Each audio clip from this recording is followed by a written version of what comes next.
ಕಳೆದ ಒಂದು ಯಲವಳ್ಳಿ ಹಬ್ಬ ಯಶಸ್ವಿಯಾಗಿ ಮುಗಿದಿದೆ. ಆ ಹಬ್ಬದ ಕುರಿತಂತೆ ಹಾಗೆ ಹಬ್ಬ ಯಾವ ಮಟ್ಟದಲ್ಲಿ ಆತು, ಹಬ್ಬದಲ್ಲಿ ಆದಂತಹ ಅನೇಕ ಬದಲಾವಣೆಗಳು ಏನೇನ್ ಮಾಡ್ಕೋಬಹುದು, ಹಾಗೆ ಪರ ಹಾಗೆ ವಿರೋಧ ಚರ್ಚೆಗಳ ಕುರಿತಂತೆ ಹಬ್ಬದ ಅನುಭವಿಗಳು ಹಾಗೆ ಹೋರಿ ಹಬ್ಬದ ಬಗ್ಗೆ ಆದಷ್ಟು ಕೆಲವು ಎಲ್ಲಾ ಕಡೆಯಲ್ಲೂ ಸಹ ಹೋದಂತ ಅನುಭವದ ಮೇಲ್ಗಡೆ ಅವರ ಒಂದೆರಡು ಪ್ರಶ್ನೆಯನ್ನು ಮಾಡ್ತಾ ಹಾಗೆ ಮಾತಾಡ್ಸ್ತಾ ಹೋಗೋಣ. ಸರ್ ನಮಸ್ತೆ. ನಮಸ್ಕಾರ ಹೇಳಿ. ಸರ್, ಯಲವಳ್ಳಿಯಲ್ಲಿ ಒಂದು ಮಲೆನಾಡಿನ ಹಬ್ಬ ಹಾಗೆ ಯಲವಳ್ಳಿ ಹಬ್ಬ. ಯಾಕಂದ್ರೆ ಈ ವರ್ಷದಲ್ಲಿ ಹಬ್ಬದ ಬಗ್ಗೆ ಮಾತಾಡ್ಬೇಕಂದ್ರೆ ಯಲವಳ್ಳಿ ಹಬ್ಬಕ್ಕೆ 25 ವರ್ಷಗಳೇ ಕಳೆದಿದೆ ಅನ್ಬೋದು. ಒಂದು ಯಲವಳ್ಳಿ ಹಬ್ಬ ಒಂದು ಯಶಸ್ವಿಯಾಗಿ ನಡೆದಿದೆ. ಆ ಹಬ್ಬದ ಕುರಿತಂತೆ ಏನ್ ಹೇಳಲಿಕ್ಕೆ ಇಷ್ಟಪಡ್ತೀರಾ? ಖಂಡಿತವಾಗಲೂ ಯಲವಳ್ಳಿ ಗ್ರಾಮಸ್ಥರಿಗೆ ಒಂದು ಅಭಿನಂದನೆ ಸಲ್ಲಿಸಲೇಬೇಕು. ಯಾಕಂತಂದ್ರೆ ಸತತವಾಗಿ 25 ವರ್ಷಗಳಿಂದ ನಿರಂತರವಾಗಿ ಹೋರಿ ಹಬ್ಬಕ್ಕೆ ಒಂದು ವಿಶೇಷವಾದಂಥ ಸ್ಥಾನಮಾನವನ್ನು ಕೊಟ್ಟು ಅವರು ಗ್ರಾಮದಲ್ಲಿ ಆ ಹಬ್ಬ ಆಚರಣೆಯನ್ನು ಯಶಸ್ವಿಯಾಗಿಗೊಳಿಸ್ತಾ ಇದ್ದಾರೆ. ಮತ್ತೆ ಹೋರಿ ಹಬ್ಬದಲ್ಲಿ ಯಲವಳ್ಳಿ ಅಂತಂದ್ರೆ ಹೋರಿ ಹಬ್ಬದಿಂದಾಗಿ ಸಾಕಷ್ಟು ಎಲ್ಲಾ ಭಾಗದ ಹೋರಿ ಹಬ್ಬದ ಪರಿಚಿತ ಆಗಿರ್ತಕ್ಕಂಥ ಒಂದು ಗ್ರಾಮವಾಗಿದೆ. ಹಾಗೆ ಅವರು ಹೋರಿ ಹಬ್ಬಕ್ಕೆ ತಗೊಳ್ತಕ್ಕಂಥ ಒಂದು ವಹಿಸ್ತಕ್ಕಂಥ ಕಾಳಜಿಯ ಬಗ್ಗೆ ಹೋರಿ ಹಬ್ಬದ ಅಭಿಮಾನಿಗಳಲ್ಲಿ ಒಂದಷ್ಟು ಎಲ್ಲರಿಗೂ ಸಹ ಒಂದಷ್ಟು ಖುಷಿಯ ವಿಚಾರ ಅಂತ ಹೇಳ್ಬೋದು. ಅಂದ್ರೆ ಸರ್ ಏನಾಗುತ್ತೆ ಅಂದ್ರೆ ಕೆಲವೊಂದು ಕಡೆ ಈ ಒಂದು ಹಬ್ಬದಿಂದ ಕಲಿತಕ್ಕಂತ ವಿಷಯಗಳೇನಿದೆ, ಯಲವಳ್ಳಿ ಹಬ್ಬ ಅಂದ್ರೆ ಈಗ ನಮ್ಮ ಭಾಗದಲ್ಲಿ ಒಂದು ಅತಿ ದೊಡ್ಡ ಹಬ್ಬ ಅಂತಾನೆ ಹೇಳ್ಬೋದು. ಅವರಿಂದ ಏನು ಕಲಿಬಹುದು ಅಂತ ಹೇಳ್ತೀರಾ? ಇಲ್ಲ, ಅವರು ಒಗ್ಗಟ್ಟಾಗಿ ಹೋರಿ ಹಬ್ಬವನ್ನು ಆಚರಣೆ ಮಾಡ್ತಕ್ಕಂಥ ರೀತಿಯನ್ನ ಎಲ್ಲರೂ ಸಹ ಮೆಚ್ಚತಕ್ಕಂಥದ್ದು.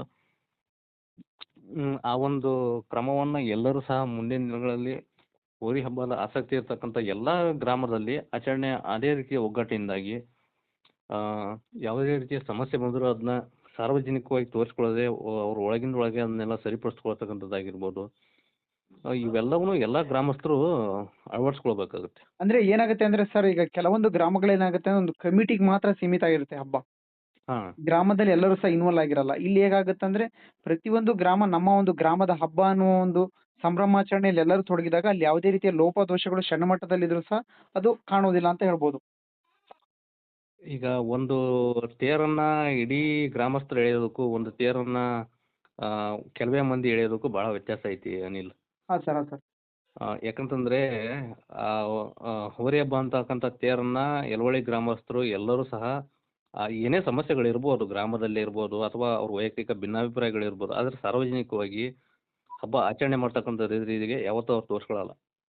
ಹಬ್ಬ ಅಂತ ಬಂದ್ರೆ ಏಕತೆಯಿಂದ ಆಚರಣೆ ಮಾಡ್ತಾರಲ್ಲ, ಇದನ್ನ ಮೆಚ್ಚತಕ್ಕಂಥ ವಿಚಾರ. ಅದೇ ಕೆಲವೊಬ್ಬರು ವೈಯಕ್ತಿಕವಾಗಿ ಆಚರಣೆ ಮಾಡ್ತಾರೆ, ಅಂದ್ರೆ ಆಯೋಜನೆ ಮಾಡ್ತಾರೆ, ಕೆಲವರು ಇರ್ತಾರೆ, ಅವರಿಗೆ ಅದನ್ನ ತೂಗ್ಸ್ಕೊಂಡು ಹೋಗೋ ಸಾಧ್ಯತೆ ಇರಲ್ಲ ಅವರಿಗೆ, ಕೆಲವು ಮಂದಿ ಮಾಡಿದಾಗ.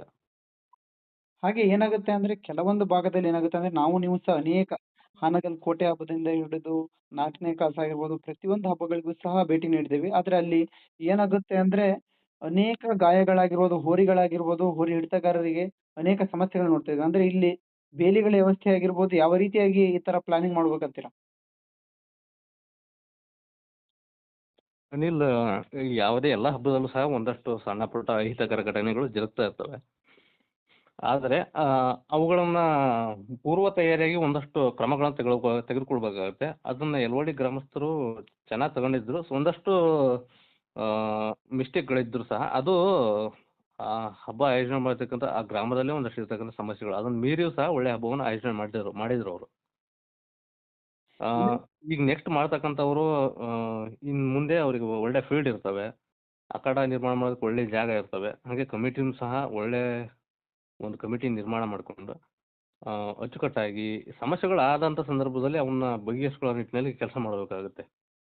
ಹಾಗೆ ಏನಾಗುತ್ತೆ ಅಂದ್ರೆ ಸರ್, ಈಗ ಹಾನಗಲ್ ಭಾಗದಲ್ಲಿ ಹಾಗೆ ಹಾವೇರಿ ಭಾಗದಲ್ಲಿ ಸ್ವಲ್ಪ ಹಬ್ಬಗಳಿಗೆ ನಿರ್ಬಂಧಗಳನ್ನ ಹೇರೋದ್ರಿಂದಾಗಿ ಹ್ಮ್ ಈಗ ಏನಾಗಿದೆ ಅಂದ್ರೆ ಶಿವಮೊಗ್ಗ ಭಾಗದಲ್ಲಿ ಹಾಗೆ ಸಾಗರ, ಸೊರಬ ಹಾಗೆ ಶಿಕಾರಿಪುರದಲ್ಲಿ ಯಾವುದೇ ರೀತಿಯ ತೊಂದರೆ ಇಲ್ದಾಗಿರುವಾಗ ನಾವು ತುಂಬಾ ಜಾಗರೂಕತೆಯಿಂದ ಹಾಗೆ ಏನಾಗುತ್ತೆ ಅಂದ್ರೆ ಅವ್ರ ಊರಲ್ಲಿ ಹಬ್ಬ ಇಟ್ಟಿದ್ದಾರೆ ಅಂತೇಳಿ ನಾವು ಏಕಾಏಕಿಯಾಗಿ ಯಾವುದೇ ರೀತಿಯಾಗಿ ಮುಂಜಾಗ್ರತೆ ಕ್ರಮಗಳನ್ನಾಗಿರ್ಬೋದು, ಒಂದು ಅಲ್ಲಿನ ಒಂದು ಅಖಾಡಗಳನ್ನ ಯಾವ ರೀತಿ ಸಿದ್ಧತೆ ಮಾಡ್ಕೊಳ್ಬೇಕು, ಆ ಬೇಲಿಗಳ ವ್ಯವಸ್ಥೆ ಹೇಗಿರ್ಬೇಕು, ಪಾಳಿಯನ್ನ ಯಾವ ರೀತಿ ಮಾಡ್ಬೇಕು, ಜನಗಳಿಗೆ ಯಾವ ರೀತಿ ತೊಂದರೆ ಆಗದಂಗೆ ಮಾಡ್ಬೇಕು, ಇವೆಲ್ಲವನ್ನು ಸಹ ಅನುಸರಿಸ್ಲಿಕ್ಕೆ ಒಂದು ಉತ್ತಮವಾದ ಹಬ್ಬ ಅಂತಾನೆ ಹೇಳ್ಬೋದು ಅನ್ಸುತ್ತೆ.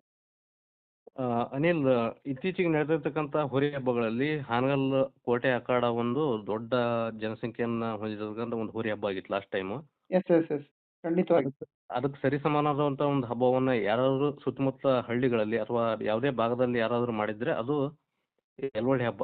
ಅದು ಈ ವರ್ಷ ನಡೆದಂಥ ಹಬ್ಬ ಅಂತ ಹೇಳ್ಬೋದು. Okay okay okay okay. ಅಷ್ಟೊಂದು ಕ್ರೌಡ್ ಇರ್ತಕ್ಕಂಥ ಸಂದರ್ಭದಲ್ಲಿ ಅವ್ರನ್ನ ನಿಯಂತ್ರಣ ಮಾಡ್ತಕ್ಕಂಥದ್ದು ಹೋರಿ ಹಬ್ಬನೇ ಹೊರತು ಯಾವುದೇ ಪೊಲೀಸ್ ಅಧಿಕಾರಿಗಳಾಗಿರ್ಬೋದು ಅಥವಾ ಯಾವುದೇ ಆ, ಈಗ ಸುರಕ್ಷತಾ ಕ್ರಮಗಳು ತೆಗೆದುಕೊಂಡ್ರೆ ಯಾವುದೇ ಸಿಬ್ಬಂದಿಗಳಾಗಿರ್ಬೋದು ಸಾಧ್ಯ ಇರಲ್ಲ ಅವರಿಂದ. ನೋಡಿ ಈಗ ಲಕ್ಷಾಂತರ ಅಂದ್ರೆ ಲಕ್ಷಾಂತರ ಸಂಖ್ಯೆಯಲ್ಲಿ ಅಭಿಮಾನಿಗಳು ಸೇರಿದ್ರು. ಅಲ್ಲಿ ಯಾವುದೇ ರೀತಿಯ ಗಲಭೆ ಗೊಂದಲಗಳಿಲ್ಲದ ರೀತಿಯಲ್ಲಿ, ಹಾಗೆ ಹೋರಿಗಳ ಮೇಲೆ ಭಿನ್ನಾಭಿಪ್ರಾಯ ಇಲ್ಲದಂತೆ ಶಾಂತಿ ರೀತಿಯಲ್ಲಿ ಹಬ್ಬ ನಡೆದಿದೆ ಅನ್ಬೋದು. ಖಂಡಿತವಾಗ್ಲು. ಅಷ್ಟೊಂದು ಜನನ ಆ ಒಂದು ಗ್ರಾಮಸ್ಥರು ಆ, ಆ, ನಿಯಂತ್ರಣ ಮಾಡಿದ್ರು ಅನ್ನೋಕ್ಕಿಂತನೂ ಹೋರಿ ಹಬ್ಬ ಅವ್ರನ್ನೆಲ್ಲರನ್ನೂ ನಿಯಂತ್ರಣ ಮಾಡ್ತು ಅಂತ ಹೇಳ್ಬೋದು. ಹಾಗೆ ವಿಜಯ್ ಏನಾಗುತ್ತೆ ಅಂದ್ರೆ ಈಗ ಬೇರೆ ಕಡೆ ನಾವು ವೀಕ್ಷಣೆ ಮಾಡಿದ ಹಾಗೆ ಒಂದು ಬಯಲ್ಸೀಮೆ ಕಡೆ ಹಬ್ಬಗಳು ನಡೀತಾವಲ್ಲ, ಹಾವೇರಿ ಭಾಗದಲ್ಲೆಲ್ಲ ದೊಡ್ಡ ಮಟ್ಟದ ಬಹುಮಾನಗಳಿರ್ತವೆ. ಇಲ್ಲಿ ಹ್ಮ್. ಬಹುಮಾನಗಳನ್ನ ನಮ್ಮ ಒಂದು ಸೊರಬ ಭಾಗದಲ್ಲಿ, ಮಲೆನಾಡು ಭಾಗದಲ್ಲಿ ನೋಡ್ತಾ ಇದ್ರೆ ಬಹುಮಾನಗಳ ಸಂಖ್ಯೆ ಕಡಿಮೆ ಇರುತ್ತೆ. ಆದ್ರೆ ಅಲ್ಲಿನ ಒಂದು ಹೋರಿಗಳ ಎಲ್ಲಾ ಜಾತಿಯ ಹೋರಿಗಳನ್ನ ಸಹ ಗಮನಿಸಬಹುದಾಗಿದೆ. ಇಲ್ಲಿ ಬಹುಮಾನಕ್ಕಿಂತನೂ ತಮ್ಮ ಹೋರಿಗಳನ್ನ ಈ ಅಖಾಡದಲ್ಲಿ ತಡಾಯಿಸ್ಬೇಕನ್ನೋ ಒಂದು ಭಾವನೆ ಮೇಲ್ಗಡೆ ಬಂದಿರ್ತಾರೆ. ಹೇಗಿರ್ತೀರಾ? ಅಂದ್ರೆ ಈಗ ಯಲವಳ್ಳಿ ಹಬ್ಬ ಅಂತಕ್ಕಂಥದ್ದು ಹೋರಿ ಹಬ್ಬದ ಒಂದು ಆರಂಭದ ಹಬ್ಬ ಅದು. ಓಕೆ. ಸದ್ಯದ ಮಟ್ಟಿಗೆ. ಈಗ ಅವರು ಈಗ ಮೊದಲೆಲ್ಲ ಹುಲ್ಲಿನಕೊಪ್ಪ ಅಂತಕ್ಕಂಥ ಗ್ರಾಮ ಇತ್ತು ಇಲ್ಲಿ ಶಿರಾಳಕೊಪ್ಪ ಸಮೀಪ. ಓಕೆ. ಅವರು ಸಾಕಷ್ಟು ವರ್ಷಗಳಿಂದ ಇದೇ ತರ ಒಂದು ಸ್ಥಿತಿಯನ್ನು ಮೇಂಟೈನ್ ಮಾಡ್ತಾ ಬಂದ್ರು. ಅಲ್ಲಿ ಭಿನ್ನಾಭಿಪ್ರಾಯಗಳು ಉಂಟಾಗಿ ಇವತ್ತು ಅಲ್ಲಿ ಹಬ್ಬಗಳು ಸರಿಯಾಗಿ ನಡೀತಾ ಇಲ್ಲ. ಆದ್ರೆ ಅಂತ ಒಂದು ಎಂತ ಒಂದು ಸನ್ನಿವೇಶ ಬಂದ್ರು ಇವರು ನಿಭಾಯಿಸ್ತಾ ಇದಾರಲ್ಲ ಅದು ಮೆಚ್ಚತಕ್ಕಂಥದ್ದು. ಮತ್ತೆ ನೀವೇನು ಪ್ರಶ್ನೆ ಕೇಳಿದಿರಿ ಈಗ? ಅದೇ ಅದೇ ಏನಾಗುತ್ತೆ ಅಂದ್ರೆ ಅದೇ ಹೋರಿ ಹಬ್ಬದಲ್ಲಿ ಬೇರೆ ಕಡೆ ಹಾ. ಬಹುಮಾನಗಳಿದ್ರೆ ಹೋರಿಗಳನ್ನ ಅವರು ಇಲ್ಲಿ ಯಲವಳ್ಳಿ ಹಬ್ಬ ಪ್ರಮುಖ ಹಬ್ಬ ಆಗಿರೋ ಕಾರಣಕ್ಕೆ ಇಲ್ಲಿ ಏನ್ ಮಾಡ್ತಾರಂದ್ರೆ ಎಲ್ಲಾ ರೀತಿಯ ಹೋರಿಗಳನ್ನ ಹಾಕ್ತಾರೆ. ಅಂದ್ರೆ ಮಲ್ನಾಡ್ ಭಾಗ ಆಗಿರೋದಕ್ಕೆ ಪಿಪಿ ಹೋರಿಗಳಾಗಿರ್ಬೋದು, ಆಕ್ಷನ್ ಹೋರಿಗಳಾಗಿರ್ಬೋದು, ಮಲ್ನಾಡ್ ಗಿಡ್ಡ ಹೋರಿಗಳಾಗಿರ್ಬೋದು, ಎಲ್ಲಾ ಹೋರಿಗಳು ಸಹ ಈ ಒಂದು ಹಬ್ಬದಲ್ಲಿ ಭಾಗಿಯಾಗ್ತವೆ. ಈ ಹಬ್ಬದಲ್ಲಿ ಯಶಸ್ವಿಯಾದಂತಹ ಹೋರಿಗಳು ನೆಕ್ಸ್ಟ್ ಯಾವುದೇ ಹೋರಿ ಹಬ್ಬದಲ್ಲಿ ಸಹ ಎಲ್ಲಾ ಹೋರಿ ಹಬ್ಬಗಳಲ್ಲಿ ಸಹ ಪಾಸ್ ಆಗ್ತವೆ ಅನ್ನೋ ನಂಬಿಕೆಯನ್ನು ಹುಟ್ಟಾಕ್ತಕ್ಕಂಥ ಒಂದು ಹಬ್ಬ ಇದು. ಅಂದ್ರೆ ಯಲವಳ್ಳಿ ನಿಮ್ಗೆ ಯಲವಳ್ಳಿ ಅಖಾಡದಲ್ಲಿ ತಡೆದಂತಹ ಹೋರಿಗಳು ಬೇರೆ ಹ್ಮ್. ಯಾವುದೇ ಒಂದು ಅಖಾಡದಲ್ಲಿ ಸಹ ಪಾಸ್ ಆಗ್ತಾವ ಅನ್ನೋ ಒಂದು ನಂಬಿಕೆ ಹೋರಿ ಮಾಲೀಕನಿಗೆ ಬರುತ್ತೆ ಅಂತ ಹೇಳ್ಬೋದು. ಹಾ, ಖಂಡಿತವಾಗ್ಲು. ಯಾಕಂದ್ರೆ ಅದು ಹೋರಿ ಈ ದೀಪಾವಳಿ ಮುಗಿದ ನಂತರ ನಡೀತಕ್ಕಂಥ ಒಂದು ದೊಡ್ಡ ಹಬ್ಬ ಆಗಿರೋ ಕಾರಣಕ್ಕಾಗಿ, ಮೊದಲನೇ ಹಬ್ಬ ಆಗಿರೋ ಕಾರಣಕ್ಕಾಗಿ. ಹಾಗೆ ವಿಜಯ್ ಅವರೇ ಇನ್ನೊಂದು ವಿಷಯ ಏನಾಗುತ್ತೆ ಅಂದ್ರೆ ಕಳೆದ ಕಡೆಗಳೇನಾಗುತ್ತೆ ಅಂದ್ರೆ ಇವತ್ತು ಹಬ್ಬ ನಡೆದ ಒಂದು ರಾತ್ರಿಯೇ ಒಂದು ಹೋರಿಗಳಿಗೆ ಬಹುಮಾನವನ್ನು ವಿತರಣೆ ಮಾಡಿದ್ದಾರೆ. ಹಾಗೆ ಅದು ಯಾವ ಮಟ್ಟದ ಹೋರಿಗಳಂದ್ರೆ ಈಗ ಭಿನ್ನಾಭಿಪ್ರಾಯಗಳಿರುತ್ತೆ. ಈ ಹೋರಿಗಳನ್ನ ನನ್ನ ಹೋರಿಗೆ ಬಹುಮಾನ ಕೊಟ್ಟಿಲ್ಲ, ಆ ಹೋರಿಗೆ ಕೊಟ್ಟಿದ್ದಾರೆ ಅನ್ನೋ ಭಿನ್ನಾಭಿಪ್ರಾಯ. ಅಂದ್ರೆ ಅವ್ರು ಹೇಳಿದಂತಹ ಬಹುಮಾನಗಳನ್ನ ಆ ಹೋರಿಗಳಿಗೆ ತಲುಪಿಸುವಂತ ಪ್ರಯತ್ನ ಮಾಡಿದ್ದಾರೆ. ಕೆಲವೊಂದು ಕಡೆ ಏನಾಗುತ್ತೆ ಅಂದ್ರೆ ಬ್ಯಾನರ್ ಅಲ್ಲಿ ಪ್ರತಿಯೊಂದು ದೊಡ್ಡ ಮಟ್ಟದ ಬಹುಮಾನಗಳ ಲಿಸ್ಟ್ ಇರುತ್ತೆ. ಬಟ್ ಅಂದ್ರೆ 15 ಹಬ್ಬ ನಡೆದ 15ರಿಂದ 20 ದಿವಸ ಸಹ ಹೋರಿಗಳಿಗೆ ವಿತರಣೆ ಮಾಡಿದಂತಹ ಹಬ್ಬಗಳನ್ನ ಸಹ ನಾವು ಗಮನಿಸ್ತೀವಿ. ಈ ಬಗ್ಗೆ ಏನ್ ಹೇಳಲಿಕ್ಕೆ ಇಷ್ಟಪಡ್ತೀರಾ?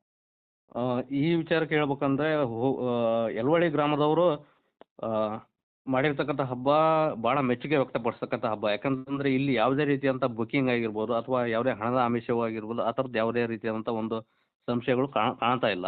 ಓಕೆ. ಒಂದು ಹಬ್ಬಕ್ಕೆ ಮಿನಿಮಮ್ ಅಂದರೆ 15ರಿಂದ 20 ಟಾಪ್ ಹೋರಿಗಳು ಬಂದೇ ಬಂದಿರ್ತವೆ. ಅದರಲ್ಲಿ ಆಯ್ಕೆ ಮಾಡ್ತಕ್ಕಂಥದ್ದು ಆಯ್ಕೆಗಾರರಿಗೆ ಭಾಳ ಕಷ್ಟವಾದ ವಿಚಾರ. ಅಂಥದ್ರಲ್ಲಿ ಒಂದೋ ಎರಡೋ ಹೋರಿಗಳಿಗೆ ಮಿಸ್ ಆಗಿರ್ಬೋದು ಅನ್ನೋದು ಬಿಟ್ರೆ ಅವರು ಪ್ರಾಮಾಣಿಕವಾಗಿ ತಮ್ಮ ಕೆಲಸವನ್ನು ಮಾಡಿದ್ದಾರೆ ಅಂತ ಅನಿಸ್ತಾ ಇದೆ. ಖಂಡಿತವಾಗ್ಲೂ ಇದೇ ರೀತಿ ಮುಂದುವರಿಸ್ಕೊಂಡು ಹೋಗ್ಬೇಕಾಗತ್ತೆ ಅವರು. ಅದೇ, ಅದೇ. ಯಾಕಂದ್ರೆ ಅದೊಂದು ರೀತಿಯ ಒಂದು ಬ್ರ್ಯಾಂಡ್ ಆಗಿ ಬೆಳೆದಿದೆ ಅಂತಾನೆ ಹೇಳ್ಬೋದು. ಯಾಕಂದ್ರೆ ಇಷ್ಟು ರೀತಿಯಲ್ಲಿ ಇಷ್ಟು ವರ್ಷಗಳ ಒಂದು ಇತಿಹಾಸ ಇರುವಂತಹ ಹಬ್ಬ ನಮ್ಮ ಭಾಗದಲ್ಲಿರೋದು ನಮ್ಮೆಲ್ಲರಿಗೂ ಸಹ ಒಂದು ಹೆಮ್ಮೆಯ ವಿಚಾರ ಅಂತಾನೆ ಹೇಳಲಿಕ್ಕೆ ಇಷ್ಟಪಡ್ತೀನಿ ವಿಜಯ್ ಅವರೇ. ಖಂಡಿತವಾಗ್ಲು. ಯಾಕಂತಂದ್ರೆ ಈ ಭಾಗದಲ್ಲಿ ಇಷ್ಟೊಂದು ನಿಖರವಾಗಿ ಇಷ್ಟೊಂದು ಕಂಟಿನ್ಯೂಟಿ ಇರ್ತಕ್ಕಂಥ ಒಂದು ಹೋರಿ ಹಬ್ಬವನ್ನು ನಡೆಸ್ತಕ್ಕಂಥವ್ರು ಯಲವಳ್ಳಿ ಗ್ರಾಮದವರು. ಹಾಗಾಗಿ ಅವ್ರ ಬಗ್ಗೆ ಮೆಚ್ಚುಗೆ ವ್ಯಕ್ತಪಡಿಸ್ತಕ್ಕಂಥದ್ದು ಆ, ಸಹಜವಾದ ಒಂದು ಪ್ರಕ್ರಿಯೆ ಅಂತಲೇ ಹೇಳ್ಬೋದು. ಓಕೆ ವಿಜಯ್, ನಿಮ್ಮ ಒಂದು ಮಾಹಿತಿಗೆ ಧನ್ಯವಾದಗಳು. ಧನ್ಯವಾದಗಳು ಅನಿಲ್.